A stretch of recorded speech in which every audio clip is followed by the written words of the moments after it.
All right, I'm a little late, so sue me. I actually had a really fun night with a bunch of friends.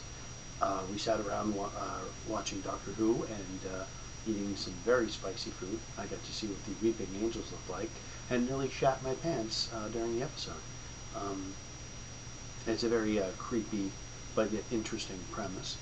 Um, if you ever seen the show Blink, or the episode Blink, or haven't rather, please do so. It's a very, very nice little story involving time and causality and wonderful little shits like that.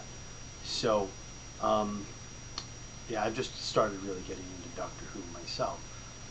I've noticed that, however, that it has been become like most other fandoms, where if you have not seen it, you are immediately greeted with the reaction, "You haven't seen it yet?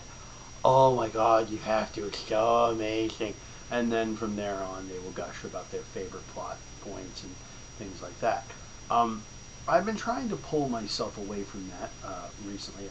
I'm kind of a Firefly nut, very much like the show. I was introduced to it after it was canceled, so I at least got to see it um, in its entirety chronologically.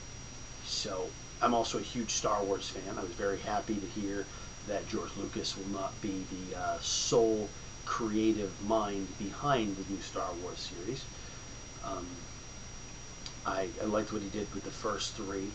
The new prequels, I thought, were basically him trying to prove that he hadn't lost control of the franchise, which he had. Um, Actually, I think that could be a nice topic for tonight. Um, my personal letter to George. George, you let Star Wars go. And when you made 1, 2, and 3, you were slapping the people who helped keep your dream alive in the face. Timothy Zahn, Shane Dix, Ari Salvatore, all of the authors in the writing pool, which, correct me if I'm wrong, that you okayed. You essentially told them, thank you for your hard work, but it was not necessary.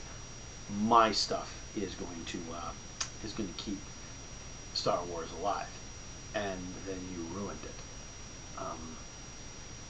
You don't like Boba Fett. Well, you have to acknowledge that he is one of the more popular characters in the fandom. You bitch kill all of your best villains. You kept Count Dooku alive as a technicality, and you killed off Grievous and Django like bitches. Um, Nothing in the first movie made any goddamn sense. It was just a setup. Both movies were pretty much just a setup for the third movie. So instead of a cohesive plot, you just had drivel so we could have cooler lightsaber fights. And now I'm okay with that. And I understand that the story to each one of the movies was very, very simple. Um, it was still... We could forgive you in the 70s. We can't forgive you now. You're supposed to be this wonderful storyteller. But now that I look at it, you're just telling stories to kids. You're not telling stories for adults. And if you had tried to get Spielberg into it, then maybe it would have been a little better. I'm just disappointed, George. You know, you created this wonderful thing that an entire generation shared with the next generation and the next generation. And an entire group of authors helped keep it alive. And rather than acknowledge the hard work they put into it, you spat in their faces. I'm glad Disney took it away from you. You know, with what they're doing with Marvel, all except for Dan Scott. Dan Scott, you're on fucking notice, dude. Give me back my Peter Parker. But I'll let Disney pretty much do whatever they want. They're cool enough to go, hey, here's some extra money. Just make some more Star Wars movies. Good Star Wars movies. Let's hope they don't Disney them out.